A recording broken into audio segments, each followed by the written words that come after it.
Corruption by P.K. Armstrong, Chapter 26. The meeting with her mom and Ruth Mayberry spurred a flutter of random thoughts in her mind.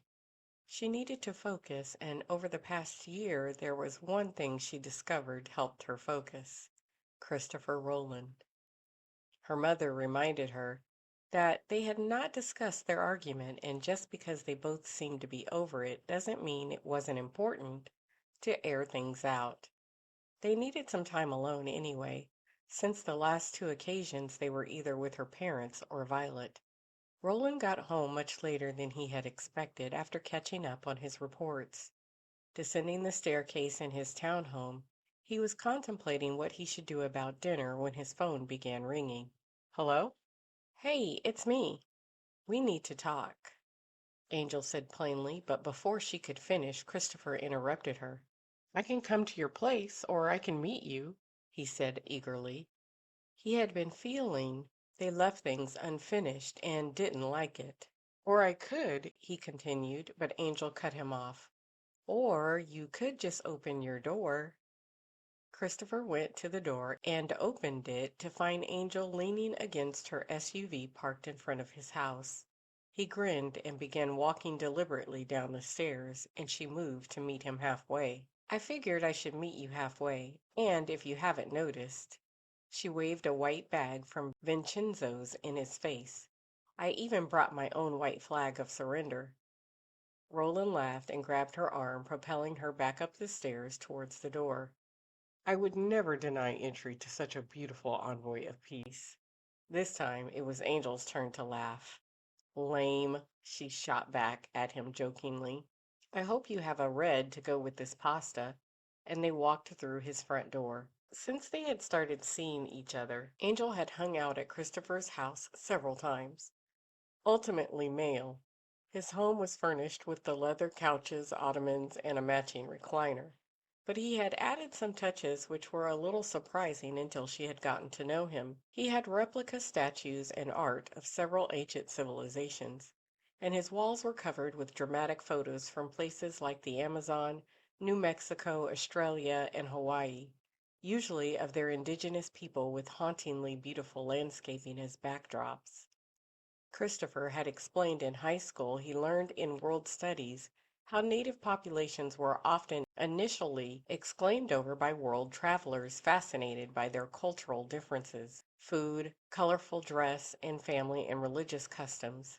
Eventually, however, their ways were deemed inconsequential, backwards, or unprofitable, and they were swept aside, often through manipulation or force, until great nations were merely a shadow of their former selves, and valuable cultures, including original languages, were lost. When he spoke about it, Angel had decided his sense of justice began early in his life, and suspected that a historian was lurking somewhere underneath the handsome, relentless investigator. That was Christopher Roland. Angel smiled as she watched Christopher take out colorful placemats and matching dishes. Of course I use real plates. I'm not a college student, he had said when she teased him the first time they had eaten at his place. Angel began emptying the bag and putting the flimsy takeout dishes on the bar, and after emptying the bag of the last dish, Christopher turned and found large colorful bowls to put the food in, which she promptly reheated in the microwave. Vincenzo's was the best Italian restaurant in town, and they both discovered it was a mutual favorite. So whenever they decided to have a special evening, they would dress up and go for an authentic old world meal. Angelo, the current owner and the son of the original owners, always welcomed Angel because she had done him a favor when she had first hung out her shingle. Luca, Angelo's middle son, had gotten into some trouble with an online gaming site, and Angel had not only extricated him and his $35,000 from the gamers, but handed over enough evidence to have the site shut down. After setting the warmed food on the table, Christopher reached over and pulled out a chair, indicating to Angel to sit. He went back in for a bottle of red and sat down with her to his right. Upon her first bite, Angel closed her eyes and let out a contented sigh. Christopher laughed. Good? He smiled at her. Perfect, she smiled back. This was an excellent idea. I was famished. Long day? Yeah, I had to visit Mrs. Stark at the hospital and interviewed her. Roland sighed. How was she? Angel asked. Did she remember anything? She was in better shape than when I saw her at first, but she was pretty beaten up. She remembered the kidnapping. He put his fork down. Do you know she spoke with Rain while she was in captivity? Really? Angel took a bite and chewed while in thought. Rain asked for proof of life? Yep, and he assured her that he was going to give them what they asked for and she would be home soon. What did they ask for? She doesn't know. At first, she assumed it was money, but when I questioned her further, she said that Rain said it was going to be okay. He would take care of everything. He would give it to them, and they would let her come home. Interesting. I wonder what Simon Rain had that they wanted. She didn't recall him saying. He paused. I'm drifting into uncharted territory. Christopher put down his fork. I needed to go interview Mrs. Stark, so I had Bash pull the tape of the dentist parking lot. He stopped. Okay, what's uncharted about that? Since she was pulling tape, I asked her to pull the tape from the Science Center as well. Angel put her fork down and took a sip of wine to help her swallow the last bite of food in her mouth. Did you tell her why? She asked slowly. No, not at first, but after reviewing the tape, I accidentally referred to Violet by name. Vash picked up on it and figured out that something was different, that I was close to this one. What did she say? She was angry when I hesitated to answer her questions. Not just angry, but hurt, too. So how did you leave it? I told her that it was something serious, possibly involving dirty cops, and that I would bring her in at the right time, but only if she wished. Angel thought a minute. When they had met at the hospital, Angel felt she knew Detective Mindy Bashinda, but couldn't place her. Ever since then, even while at her mom's interviewing Ruth Mayberry, there was a part of her brain that kept thinking about Mindy Bashinda. Now she closed her eyes and began thinking about her time at the police department. Detective Bashinda was younger than herself by about 7 years, so she wouldn't have had many dealings with her. She would have just been coming out of the police academy as Angel was ending her career at the police department. Angel decided to start at the end of her time at the police department and work backwards. It didn't take her long to figure it out. Brandon Doucette!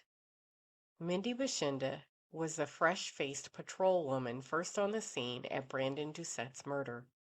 Angel remembered her as young, sharp-eyed, and concise. She remembered asking her if she was okay because it was obviously the first death attended by the patrol woman. Bashinda sucked it up and gave her the exact details of the crime scene when she rolled up. She had set up a police barrier and was proactive in denying access to reporters. Angel had been impressed. It was when she made her way into the scene that she found the deputy mayor, the chief of police, and the district attorney were already in attendance. The victim, Brandon Doucette, was an assistant to the executive assistant to the mayor. The suspect was an aide to the mayor.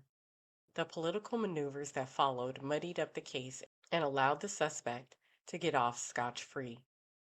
Angel knew she never wanted to be a party to that kind of perverted justice and left the police department soon after. Angel thought of something. You told Violet that you were lonely at Quantico. Was that true? During the day, it wasn't so bad. We had classroom and tactical training. But during the evening, sometimes while studying, on the days we didn't speak, time dragged on, and I missed you a lot. I missed both of you. Angel took a deep breath. I thought it was just me, she said so quietly. Christopher wasn't quite sure if he'd heard it. Watching Angel hunched over, staring at her plate, refusing to look him in the eye, he realized Angel needed his reassurance. But he was hesitant because of what happened at the police department. Angel, I'm sorry. I treated you abominably at the PD. I missed you so much, and the first time I see you, instead of showing you how much, I acted like a jealous high school boy. Angel's head was still bent, so Christopher reached over and covered her hand with his. Angel? he whispered questioningly. He felt like this was his moment, and he had never been more nervous. Look, I know we never discussed us, but seeing Clark Kincaid hovering around and ogling you, Angel finally looked up, and he could see anger flashing in her eyes. Man, she was absolutely beautiful when she was angry. I know we didn't talk about us before your trip. She spoke, her voice repressive. But after all the time we spent together, how could you think the moment you went out of town I would go out with someone else? Christopher sighed, but then took courage. She had not moved her hand. That's just it. I wasn't thinking. If you would have asked me before that day at the PD, I would have told you unquestionably that you were. He stopped, realizing if he said what he was about to say, there were no takebacks, rewinds, or do-overs. Angel flipped her hand over and grasped his. That I was what? Christopher sighed again. Mine, he said simply, and I yours. Angel squeezed his hand hard. I haven't seen anyone else since we started this. She motioned to the two of them with her hand. I haven't either, Angel. He jumped to agree. I haven't wanted to. Me either, Angel admitted. They were silent for a while, their hands still intertwined. Finally, Angel gave his hand a pat and got up and began clearing the table. They made short work of the dishes and kitchen and took the last of the wine bottle to the sofa and sat down. Roland physically shifted Angel closer and put his arm around her. They said little, and as he stroked her arm, they sat looking out over the night sky, the moon accented by the sparse street lights in the neighborhood and the remaining lights left on in the downtown office buildings. I hate to interrupt this interlude, but did you make any progress on your investigation? Roland asked. Well, since you kindly told me what you've been up to. I interviewed Ruth Mayberry, and she filled me in on the targets of the task force. I showed her the list. I didn't tell her where I got it from, but I showed it to her. Roland stopped stroking her arm and held his breath. Angel reached up and began stroking his hand in turn, caressing each finger. It soothed him, and he slowly let his breath out. What did she say? She said everyone on the list was a target of the task force except for you. Angel didn't even think for a moment to drag out Ruth Mayberry's words. Christopher had tensed up as if he were teetering on the edge of a precipice, and she was not going to prolong his agony. She said they had looked at you as a possible witness to the activities of Stan Granger and his partners because it seemed like you had suddenly left the sheriff's office and no one seemed to know why. They thought you were running from involvement or avoiding getting sucked in. Christopher thought for a minute. Well, it was something. At least they didn't presume he was guilty. Angel continued her recall of the conversation. From what Ruth Mayberry told us, Vernon, Sorensen, and Granger were partners in the auto repair shop.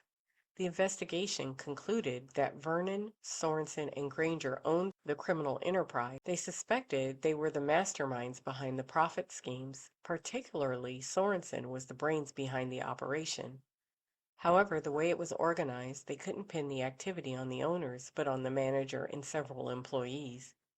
They were reprimanded for not being more cognizant of the dealings of those they employed and were strongly motivated to give up their interests in the business. They didn't have enough evidence to prosecute, Christopher concluded correctly. Angel nodded. Mom got Ruth to talk about the personal lives of the cops involved. She pegged Sorensen as the ringleader, the brains, the master manipulator. Vernon was not very bright, hasn't amounted to much in the sheriff's office, but seems to have a lot of money to throw around. And throw it around he does. Fancy cars, clothes, and a big house.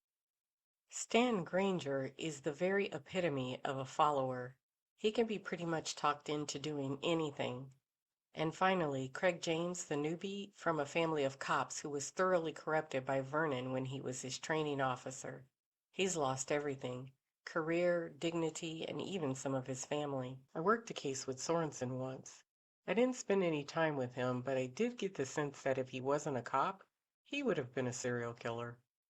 Mom called him a sociopath, so I wouldn't be surprised. Not only an uncanny ability to find people he can manipulate like Vernon and Granger, but also strike a morbid fear in others if he is crossed. So the question is, what was Simon Rain doing with that list? He wrote the list, right? It was in his handwriting? Yeah, we compared it to some samples we found at his office. So Simon Rain compiled that list for a reason. According to my mother, a man like Simon Rain does what he does for benefit or profit. She called Sorensen the mastermind, but she referred to Stan Granger as a linchpin. She suspects, after looking at his background, that Simon Rain was probably blackmailing them for some reason. They sat in silence again, looking through the huge floor-to-ceiling window in Christopher's living room.